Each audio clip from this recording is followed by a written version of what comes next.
Bismillahirrahmanirrahim. Assalamualaikum warahmatullahi wabarakatuh. Alhamdulillah, segala puji bagi Allah. Salawat dan salam kepada Rasulullah, sahabat fillah yang dirahmati Allah. Semoga dalam keadaan sehat dan istiqomah hingga menggapai jannah. Kisah Sarah binti Haran, istri Nabi Ibrahim, wanita yang mendapat limpahan rahmat dan berkah Allah. Sarah binti Haran adalah istri Nabi Ibrahim. Ia adalah seorang wanita yang lurus. Ia mengenal Allah melalui fitrahnya, lalu beriman kepadanya dan memurnikan agama untuknya. Sarah adalah wanita pertama yang beriman kepada Nabi Ibrahim setelah ibunya Nabi Ibrahim. Usia Sarah lebih muda 20 tahun dari Nabi Ibrahim. Ia dinikahi oleh Nabi Ibrahim karena 3 hal. Di antaranya, yang pertama disebabkan karena keimanan Sarah kepada Allah. Yang kedua, karena beliau merupakan kerabat dari Nabi Ibrahim. Dan yang ketiga, karena beliau adalah wanita yang sangat cantik.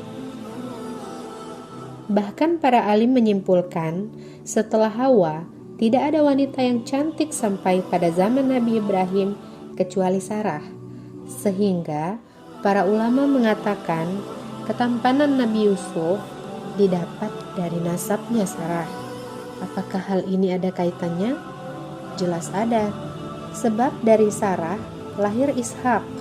Setelah Ishak ada Yakub, dan setelah Yakub ada Yusuf. Sehingga wajar sekali rasanya jika Nabi Yusuf memiliki ketampanan yang paripurna. Dikarenakan Nabi Ibrahim menemukan banyak gangguan dan penolakan dari kaumnya, maka ia yang tadinya tinggal di daerah Babilonia, Irak, pada akhirnya memutuskan untuk meninggalkan daerah tersebut menuju Haran. Namun tidak berbeda dengan penduduk Irak. Penduduk di Haran pun menyembah bintang dan patung. Di daerah itu, Nabi Ibrahim diutus Allah untuk menghilangkan segala kebatilan dan kemungkaran. Akan tetapi, karena dakwah Nabi Ibrahim kembali ditolak oleh penduduk Haran, maka beliau memutuskan untuk meninggalkan Haran dan berhijrah ke Baitul Maqdis, daerah dekat Syam, Palestina, bersama keponakannya Lut, yang di kemudian hari juga menjadi nabi. Disinilah Nabi Ibrahim akhirnya menikah dengan Sarah. Sementara itu, Nabi Lut tinggal di sekitar masyarakat Sadum, wilayah Yordania hari ini. Tidak berjauhan jaraknya dari tempat tinggal Nabi Ibrahim dan Sarah.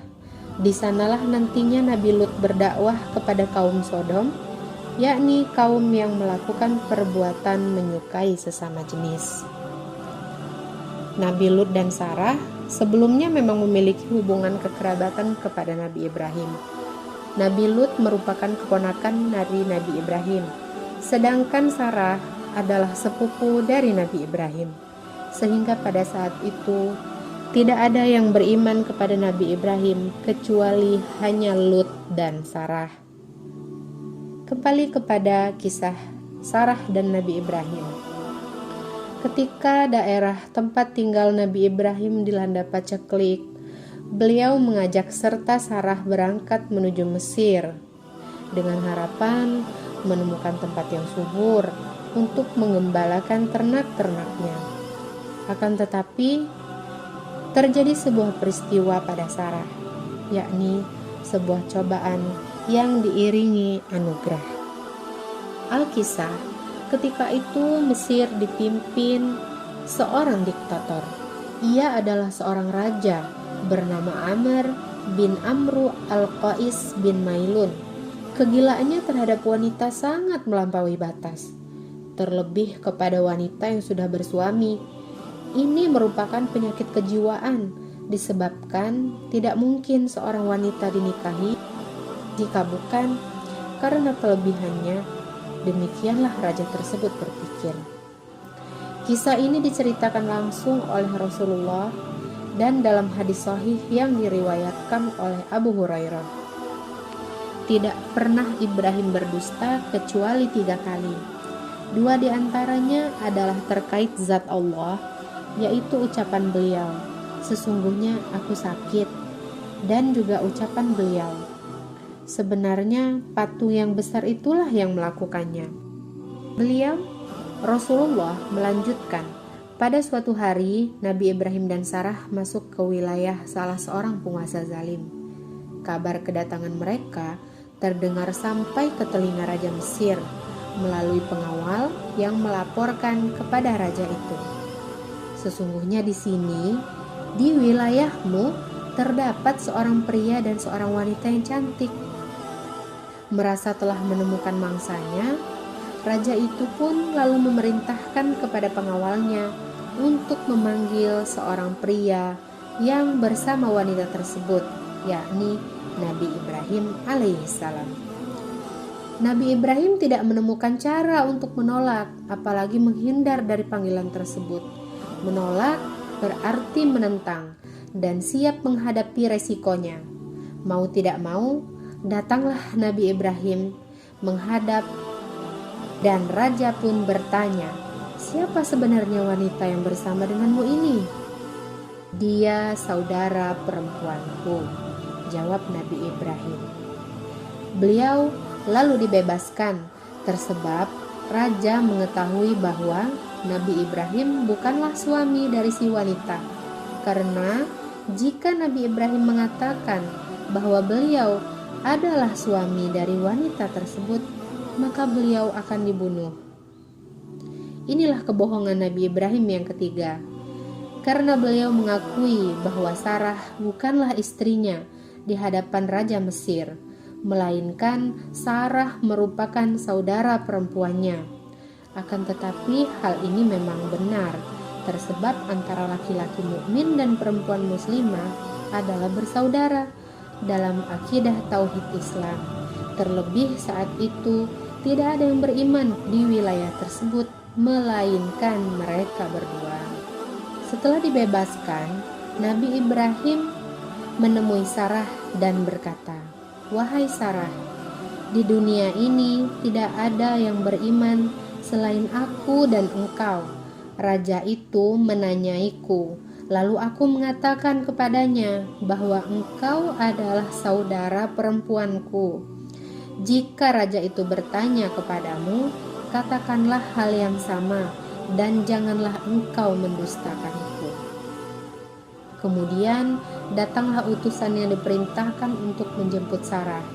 Dengan berat hati Nabi Ibrahim mengizinkan Sarah dibawa untuk menghadap raja. Namun Nabi Ibrahim tidak pernah sangsi kepada Robnya.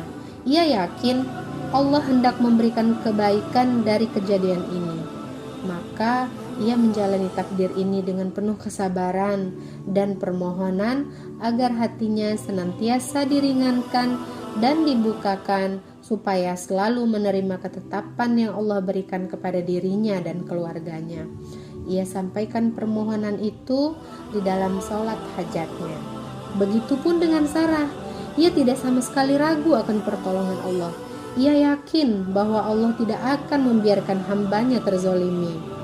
Perlindungan berupa keajaiban pun terjadi ketika raja mulai menjulurkan tangannya berusaha menyentuh Sarah. Dalam riwayat Al-Bukhari, sahabat Abu Hurairah mengatakan bahwa Rasulullah bersabda, "Tidak lama setelah raja itu hendak bangkit menemui Sarah.